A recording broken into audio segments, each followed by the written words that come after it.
por favor, abra sua Bíblia no livro de 2 Timóteo. 2 Timóteo, capítulo 4.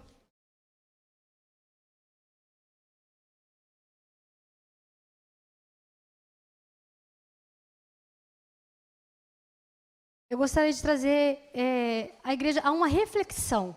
Talvez não seja aquela mensagem avivalista, mas é uma reflexão sobre essa carta de Paulo a Timóteo. 2 Timóteo, capítulo 4, e o versículo 21 apenas. Amém? 2 Timóteo 4 e 21. Apressa-te a vir antes do inverno. Amém? É a mensagem que o Senhor colocou no meu coração. Quando Paulo escreve essa carta a Timóteo, seu filho na fé, seu filho que ele amava muito, e ele escreve essa carta a Timóteo. Se você ver no capítulo 4, nós vamos ver que o teor dessa carta é o teor de despedida. E Paulo, em sua segunda viagem missionária, quando ele retorna a Listra, ele ouve um bom testemunho do jovem Timóteo e resolve levá-lo consigo para o trabalho de evangelização. Timóteo é enviado para várias igrejas, Corinto, Tessalônica, Filipos, e no fim ele se torna líder e pastor na igreja de Éfeso. E quando Paulo ele escreve essa carta a Timóteo, Paulo se encontrava preso. Paulo já tinha sido preso todas as outras vezes. Ele era preso sozinho, foi preso com Silas, ele foi preso acusado de ensinar contra a lei, ele foi preso acusado, os judeus instigavam o povo contra Paulo para dizer que ele causava desordem na cidade. No livro de Atos 24, tem um versículo que os judeus no tribunal chegaram a falar: este homem é uma peste, ele causa desordem entre os judeus no mundo inteiro. Então, ele sempre foi acusado pelo evangelho, ele era preso e ele era solto. Mas, neste momento que ele escreve essa carta, Paulo se encontrava no corredor da morte. Ele estava aguardando o seu julgamento e a sua possível condenação. Ele sabia o que aguardava, porque desta vez pesava sobre ele um dos crimes mais sérios do império. Ele estava sendo acusado de ser líder do incêndio de Roma. A história que os irmãos conhecem, o incêndio que durou vários dias. E agora ele se encontrava preso e escreve essa carta. E os irmãos conhecem Paulo, ele foi um grande missionário. Paulo, ele foi um homem instruído, ele foi criado, instruído aos pés de Gamaliel. Ele era um homem que sabia falar para gente simples, para gente influente. Ele pregava para gentios, ele pregava para judeus. Se você vê no Novo Testamento, grande parte das cartas que ele escreveu, foi Paulo quem escreveu. Ele conhecia muita gente. Se você pegar a carta e ver os finais, na maioria tem umas saudações finais. Romanos 16 é um capítulo que é de saudações. Quantas pessoas que Paulo conhecia. Mas agora, Paulo se encontrava preso. Imagine a situação de Paulo. Ele já estava agora velho, ele estava preso, ele estava sozinho. Ele, com certeza, sentia muitas dores, porque não basta ser idoso. Hoje, qualquer pessoa sente muitas dores, né? A gente fala, os idosos sentem dores, mas hoje é até comum entre os mais novos. E agora, imagine a situação de Paulo, sozinho, e ele estava preso numa prisão que era considerada as mais terríveis da época. Ele estava preso numa masmorra, fria, úmida, sem luz, sozinho, perto de chegar o inverno. E eu fico imaginando essa cena. E aí eu acredito que ele também sentia as dores, não só físicas, mas as dores emocionais também. Porque no capítulo aqui 4, ele vai falando, olha, Demas me abandonou, eu estou sozinho com Lucas. Ele chega a citar o Alexandre, que causou muitos males. Ele chega a falar que ele foi preso. Ele conhecia tanta gente, mas na hora da audiência não apareceu um. Olha a situação de Paulo. E esse cenário aqui é que eu gostaria de trazer uma reflexão para a igreja. Quando eu vejo essa cena, me faz, às vezes, lembrar que é comum, quantas vezes nós falamos assim, Senhor, eu faço a sua vontade, eu sou teu servo, e por que me sobreveio tudo isso? Por que eu estou passando por isso? E essa reflexão que eu gostaria de trazer é o nosso relacionamento com Deus diante da adversidade. É quando chega a tribulação. É sobre isso que eu gostaria de falar. Porque o fato de Paulo ser um servo, ele viveu pelo Evangelho. E o fato de ele ser servo de Deus, ele não isentou ele de sofrimento nenhum. Muito pelo contrário, porque ele foi um homem que sofreu muito pelo Evangelho. E o fato de você estar na presença do Senhor, o fato, às vezes, de você tentar andar de acordo com a palavra do Senhor, não vai isentar você do sofrimento. Ele não vai isentar você do choro, ele não vai isentar você de lutas. Você vai sofrer, enquanto estivermos aqui, nós vamos sofrer.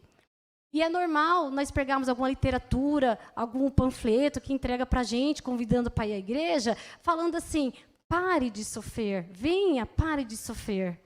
Mas nesta noite eu quero falar para você que você vai parar de sofrer quando você estiver nos braços do Pai.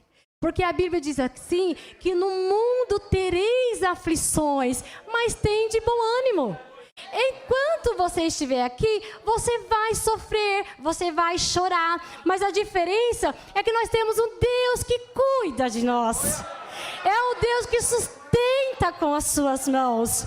Você não vai parar de sofrer, porque é comum, nós estamos quase acostumando com o evangelho que prega aí, dizendo pare de sofrer, venha, querendo colocar o homem e a sua necessidade no centro das palavras de Deus, no centro das orações, no centro dos louvores, aonde que os nossos desejos, aonde os nossos caprichos refletem as mensagens do dia de hoje, reflete as orações, os louvores, enaltecendo o homem. Não, não é esse o evangelho que Jesus deixou para nós.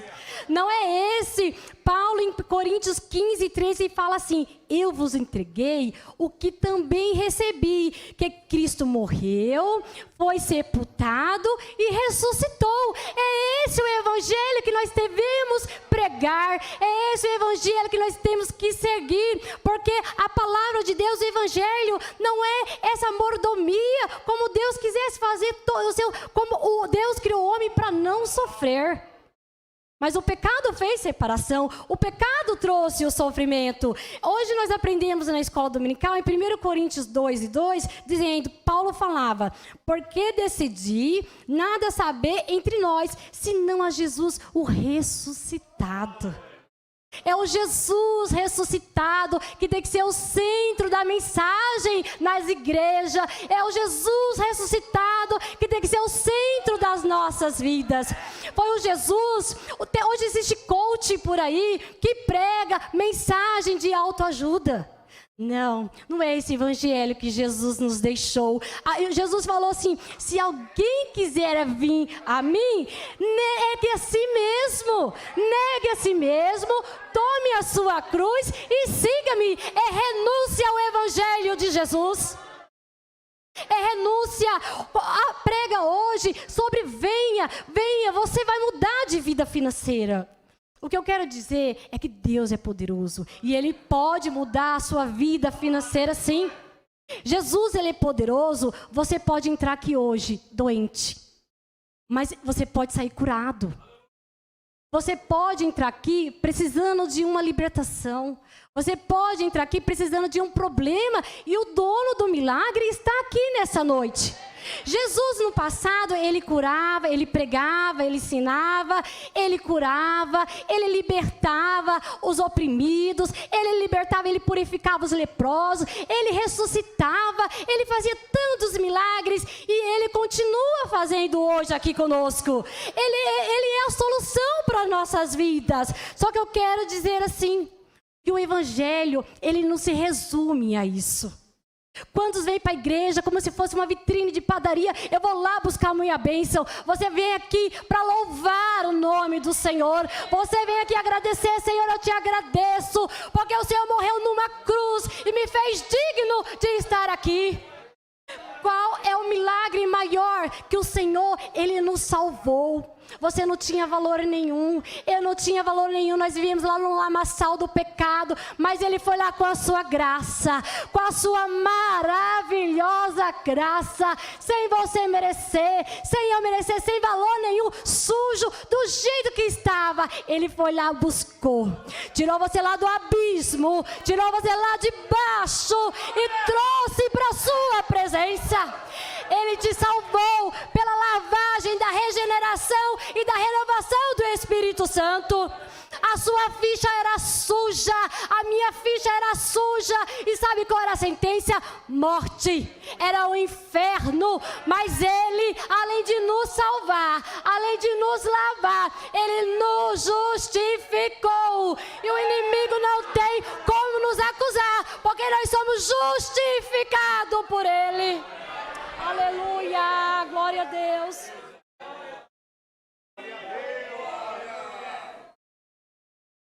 Existe milagre mais poderoso do que esse. Você está aqui. Você ia pagar, mas Ele falou não. O amor dele foi tão grande que Ele desceu, Ele se fez homem e morreu por você. Ele sofreu como um cordeiro mudo, não tinha beleza, não tinha formosura, mas esse Deus que nós pregamos, porque Ele ressuscitou, Ele venceu. Mas você precisa continuar firme para vencer também. Não é esse evangelho. Talvez você ore e fala: Senhor, eu preciso de um milagre. Ele é poderoso para fazer esse milagre. Mas talvez você vai orar anos e não vai acontecer. Porque Ele conhece os propósitos deles, nós não sabemos. Assim como o céu é mais alto do que a terra, é os planos dele, são os pensamentos dele para conosco. Mas eu não quero que você desanime, não fique desanimado, continue orando, porque a gente não sabe o propósito de Deus. Se você não receber, Ele pode falar assim para você: olha, a minha graça te basta.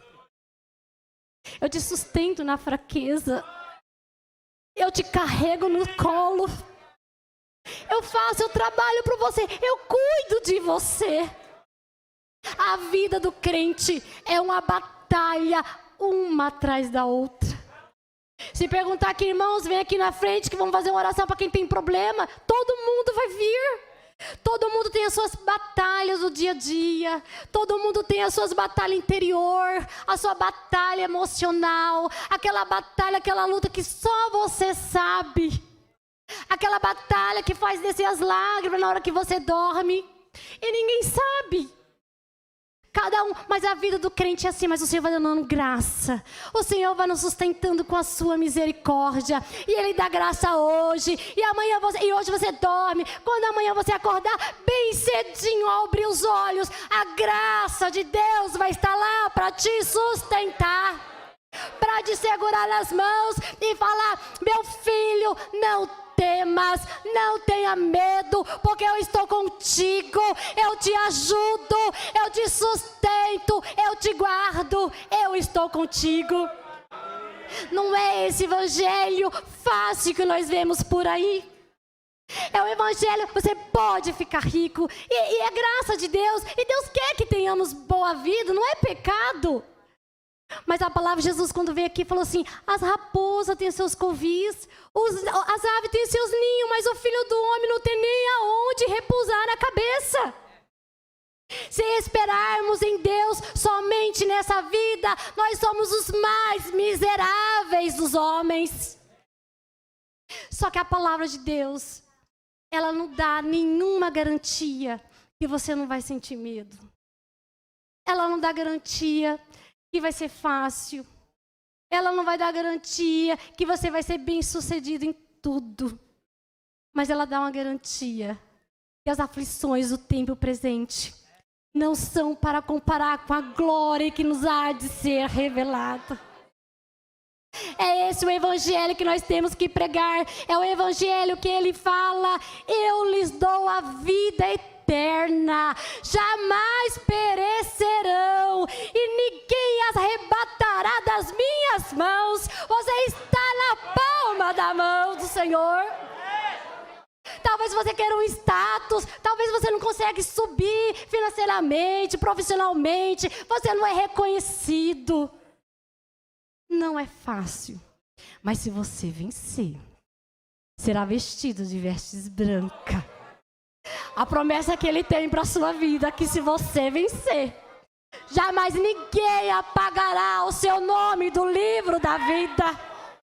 Você pode estar excluído de várias listas, mas o importante é que o seu nome esteja no livro da vida. É esse evangelho, não é um evangelho fácil não, igreja, mas é um evangelho que ele falou assim: eu estou contigo, eu dou a vida eterna, porque não é somente nessa vida.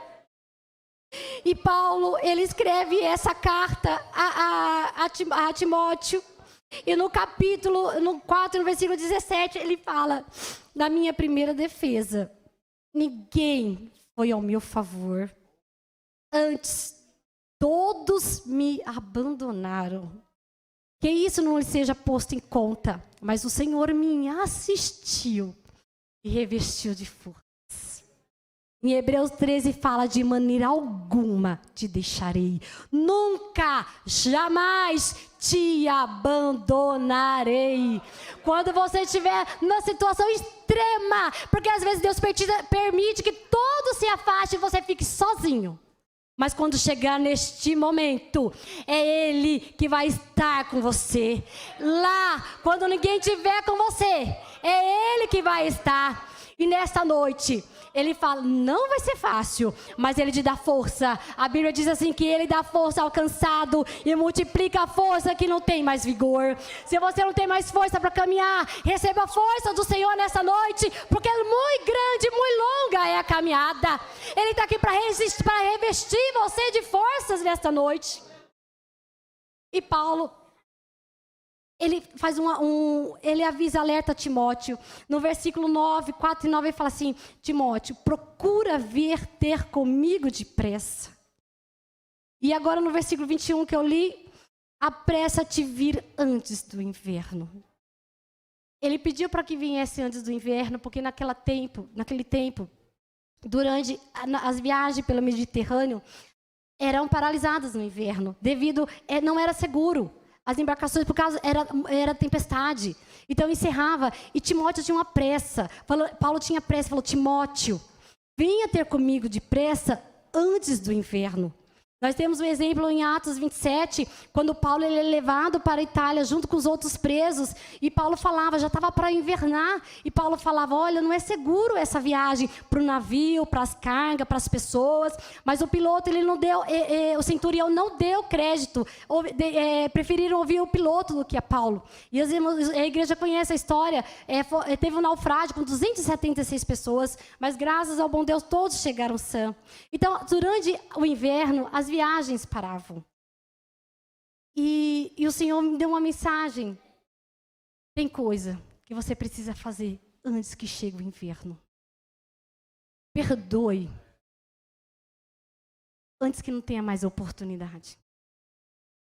Faça o que você tem que fazer. A Bíblia diz: buscai ao Senhor enquanto se pode achar. Perdoa.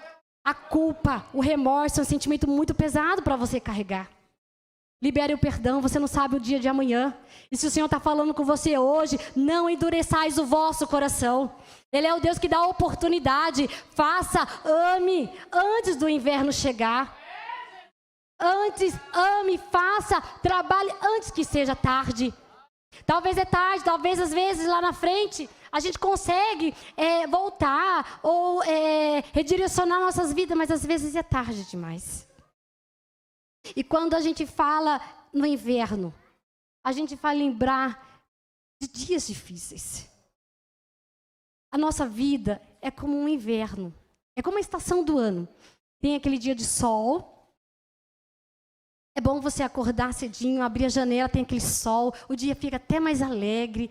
Você passa na rua tardezinha ou até à noite, aquelas crianças gritando na praça, é uma gritaria, é um barulho na rua, até som alto é na rua, é uma bagunça, mas o verão é bom, traz aquela alegria. Tem o outono, tem a primavera que vai surgindo as flores, mas também chega o inverno. E o inverno, tudo se torna mais difícil. No inverno, você vai, aquele vento gelado bate no rosto. No inverno, começa a surgir aqueles problemas respiratórios. Quem tem it, sinusite, rinite, bronquite, ataca tudo no inverno. Né? As mães sabem, as crianças não dormem. Os problemas respiratórios aumentam. No inverno, quem fez alguma cirurgia, às vezes tem anos, mas dói. Dói no inverno, aquelas dores voltam. É tudo mais difícil. A gente vê, às vezes, aquela imagem ou um filme, aquele inverno, aquele frio, uma pessoa agasalhada na frente de uma lareira, tomando um cafezinho quente, lendo livro. Mas a gente sabe que na vida real não é assim. É gostoso de ver, às vezes até é romântico, mas na vida real não é assim. O inverno, e quando chega a noite, é pior. As dores intensificam. Tudo acontece. As mães sentem quando colocam até a roupa na criança, a calça tudo pela metade da canela, porque passou o verão, passou a primavera, não usava. Quando vai usar, as mães sabem que é assim. No inverno é tudo difícil. Você vai na rua, as crianças não têm aquela gritaria, as crianças não estão na praça, né? As portas todas fechadas, todo mundo no seu cantinho, todo mundo quietinho, não quer nem sair de casa, não quer fazer nada. E a nossa vida é assim, chega o inverno. Chega o inverno na vida da gente. E neste momento que chega o inverno, o coração gela, tudo gela. Até na hora de dormir a cama é gelada. Demora para esquentar. Mas chega os dias difíceis. E quando chega, é só você e Deus. Tem um inverno da alma. Tem um inverno espiritual que a gente está um gelo, mas a palavra é um martelo que esmiuça quando precisa. É tudo gelado. Inverno é difícil, você procura companhia, não tem. Não tem, cadê os amigos? Não tem ajuda. É aquele momento que você pede socorro com um olhar, mas ninguém entende.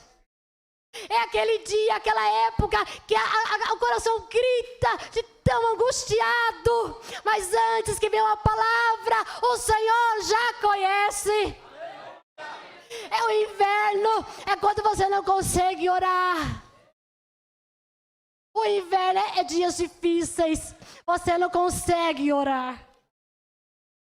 Mas o inverno, Jesus, eu quero dizer que Jesus, Ele é o Deus de todas as estações. Ele está aqui para aquecer o seu coração. Se você está passando por um inverno, Ele está com você. E João diz que celebrava a festa em Jerusalém, era inverno, e Jesus passeava no templo. Jesus está aqui no templo, Jesus conhece o seu coração.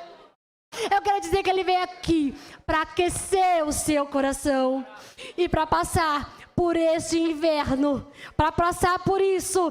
Paulo, ele falou para Timóteo, quando você vier, traga a capa, que eu deixei na casa de Carpo, bem como os livros, especialmente os pergaminhos.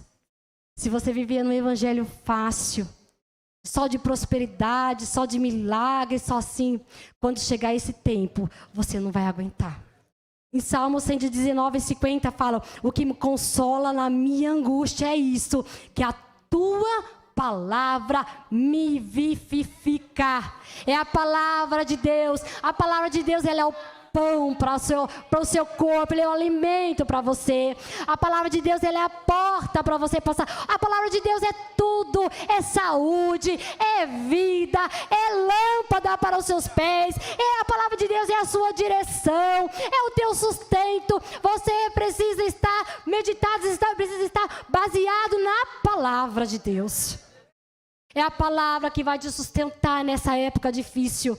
Você precisa meditar na palavra do Senhor. Você precisa conhecer ao Senhor através da palavra. O Senhor fala até através de revelação, mas é a palavra. A direção que Ele dá é pela palavra. Às vezes Ele usa alguma profecia, alguma revelação em espaço, alguma situação específica. Mas o que direciona a vida do crente é a palavra. E se você estiver passando por esse momento de inverno, o Senhor está contigo. Tudo passa, o verão passa, o outono passa, a primavera passa e o inverno também vai passar. Em Cantares 2:11 fala: eis que passou o inverno, a chuva cessou e se foi, aparecem as flores na terra e o tempo de chegar cantou. Tudo tem o tempo, e o tempo e o inverno na sua vida vai acabar também. Amém? Que o Senhor nos abençoe.